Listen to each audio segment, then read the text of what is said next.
ඔයාටත් Microsoft Excel එකේ මෙන්න මෙහෙම star rating දාගන්න ඕනද? එහෙනම් බලමු එක කොහොමද කරන්න කියලා. ඉතින් මගේ පොඩි data set එකක් තියෙනවා. මෙතන employees ලගේ නම් තියෙන්නේ.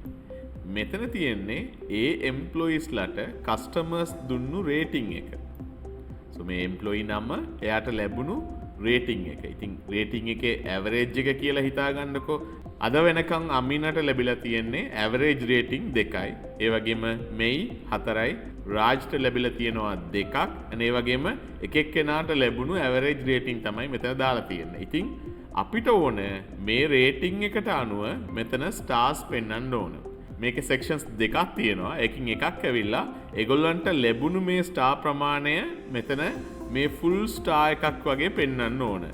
ඒකට අමතරව දෙවෙනි එක ඒගොල්ලන්ට නොලැබුණු ස්ටාර් ප්‍රමාණය මේ වගේ empty stars වලින් පෙන්වන්න ඕන. ඒක තමයි අපේ මිෂන් එක. හරි අපි පටන් ගමු කලින් full stars මෙතන පෙන්වන්න. ඒකට යන්න කලින් මේ stars කොහොමද අරගත්තේ කියලා මම ඔයගොල්ලන්ට කියන්නම්.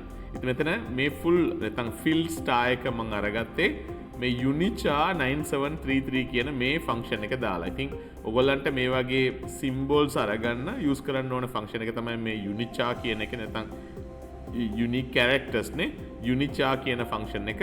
ඉතින් ඒකින් එක එක characters වෙන වෙන numbers වලින් තියෙන්නේ. ඒ number එක මෙතන දීලා තමයි අපි ඒ character එක අරගන්නේ. ඉතින් මෙහෙම තමයි මම හොයාගත්තා මේ fill star එක හරි hollow මේක empty star කියලා මම කියන්නම්. empty star එක හරි ඒක ගන්න number එකක් තියෙනවා. ඉතින් එහෙම තමයි මේක අරගෙන තියෙන්නේ. මෙතන මම මේකට full star එකක් කලින් දාගන්නම්. එතනින් අපි වැඩේ පටන් ගමු. මම equal එකක් දාගෙන wrapped කියන ෆන්ක්ෂන් එක දාගන්නම්. ඉතින් wrapped කියන ෆන්ක්ෂන් එකේ තේරුම repeat කරන්න කියන එක. මොන හරි දෙයක් repeat කරන්න. ඉතින් මම කලින් example එකක් දාලා ඊට පස්සේ වැඩේට කෙලින් බහිමු. so repeat කියන ෆන්ක්ෂන් එකකින් මොනවද වෙන්නේ කියලා බැලුවොත් මෙතන මම ගිහිල්ලා a කියන එක දීලා කමා තුන් සැරයක් repeat කරන්න ඒක. හරි කලින් text එකක් දෙනවා. දීලා ඒක number of times key සැරයක්ද repeat කරන්න ඕන කියලා අහනවා. තුන් සැරයක් repeat කරන්න කියලා දුන්නොත් එයා මේ a එක තුන් සැරයක් repeat කරනවා. ඒක තමයි එයාගේ වැඩ. හරි අපි දැන් ගිහිල්ලා මේක අපේ scenario එකට කොහොමද apply කරන්න කියලා බලමු. first argument එක ඇවිල්ලා text එක. අපි දෙන්න ඕනේ text එක මොනවද repeat කරන්න ඕනේ කියන text එක තමයි අපි දෙන්න ඕනේ. මේ text එක අපිට මේ star එක select කරන්න පුළුවන්. නැත්නම් අපිට මේ unichar 9733 කියන එක type කරන්න පුළුවන්. මම කලින් type කරලා පටන් ගන්නම්. ඊට පස්සේ මම link කරන්නම්. unichar 9733 කියන character එක අරගත්තා. අරගෙන කලින් text එක දුන්නා. මේක තමයි text එක. මම ඒක type කරලා අරගත්තා මෙතන මේ function එක දාලා. දැන් ඒක කී සැරයක්ද repeat කරන්න ඕනේ? මේ star එක අපි repeat කරන්න ඕනේ දෙසරයක් මෙතන. ඉතින් මෙතන හතර සැරයක්, මෙතන දෙසරයක් කියලා එක එක්කෙනාගේ මේ rating එකට අනුව මේ star එක අපි දුන්නු මේ star එක repeat වෙන්න ඕනේ. එච්චරයි වෙන්න තියෙන්නේ. මම මේක enter කරන්නම්. දැන් බලන්න මෙතන rating දෙකයි star එකත් දෙකක් ඇවිල්ලා තියෙනවා. ඉතින් මම මේ unichar කියන එක කෙලින් මෙතන function එක දාන්න නැතුව already මෙතන තියෙනවනේ star එක. ඒ නිසා time waste කරන්න නැතුව මම මේක select කරගන්න. මේක table එකට එළිය තියෙන හින්දා අපි මේ function එක පල්ලෙහාට ඇදගෙන යනකොට මේකත් පල්ලෙහාට යයි. ඒ නිසා මම මෙතන F4 ගහලා මේක lock කරගන්න. මේ star එක lock කරගන්නම්. එතකොට පල්ලෙහාට ඇදගෙන ගියත් හරි ඒ star එකේ වෙනසක් වෙන්නේ නැහැ. අපි මෙතන star එක ගැන විතරයි කතා කරන්නේ. හරි මම මේක දැන් enter කරන්නම්. ඒ results එකමයි එන්නේ. දැන් මම මේක double click කරන්නම්. නැත්නම් පල්ලෙහාට මෙහෙම ඇදගෙන යන්නම්. දැන් star එක ලස්සනට එවිල්ලා තියෙනවා. ඒ වුණාට මේක මදි නේද? දැන් අපි star දෙකක් කියලා කිව්වොත් ඉතුරු තුනක් තියෙනවානේ. total 5 stars නේ. 5 stars වලින් එයාට stars දෙකක් ලැබිලා තියෙනවා නම් ඉතුරු stars තුනත් අපි මේ empty star එකක් විදියට පෙන්වන්න ඕනේ. එතකොට තමයි ඒකේ ලස්සනක් තියෙන්නේ නේද?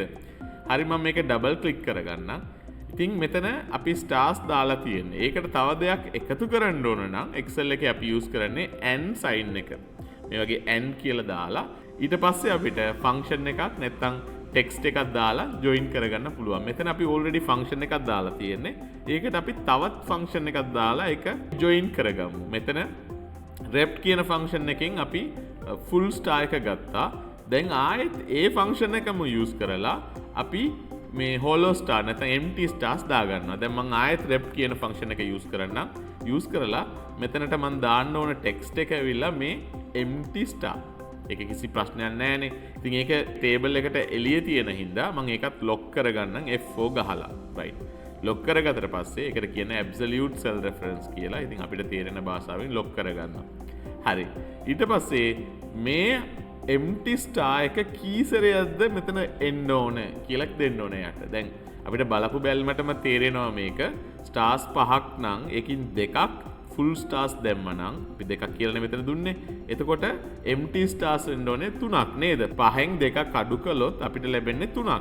so empty stars වෙන්න ඕනේ 3ක්. ඉතින් අපිට කෙලින්ම 3 කියලා ගහන්න බෑනේ හේතුව මේක පල්ලෙහාට ඇදගෙන යනකොට අනිත් ඒරියා වලටත් 3 නෙමෙයිනේ තියෙන්නේ. ඒක වෙනස් වෙන්න ඕනේ. ඉතින් මෙතන අපි කොහොමද ඒක හදාගන්න කියලා කිව්වොත් අපිට සාමාන්‍යයෙන් stars 5ක් ඕනේ. මම ඒක ටයිප් කරගන්නවා. ඒකින් අපි මයිනස් කරනවා මේ වැලියු එක. එතකොට අපිට ලැබෙන්නේ මෙතන 3ක්. ඒකම මෙතන සිද්ධ වෙන්නේ මොනවද? 5න් 4ක් අඩු වුණොත් මේක එකක් වෙනවා. මෙතන 5න් දෙකක් අඩු වුණොත් 3ක් කියලා එනවා. ඒ 3ට තමයි අපි මේ හෝලෝ ස්ටාර් එක නැත්තම් මේ empty star එක දෙන්නේ. බ්‍රැකට් එක ක්ලෝස් කරලා මම මෙතන enter එකක් දෙන්න. මේ බලන්න ලස්සනට මේ ස්ටාර් එක හැදිලා තියෙන්නේ. මම මේක පල්ලෙහාට ඇදගෙන යන්නම්.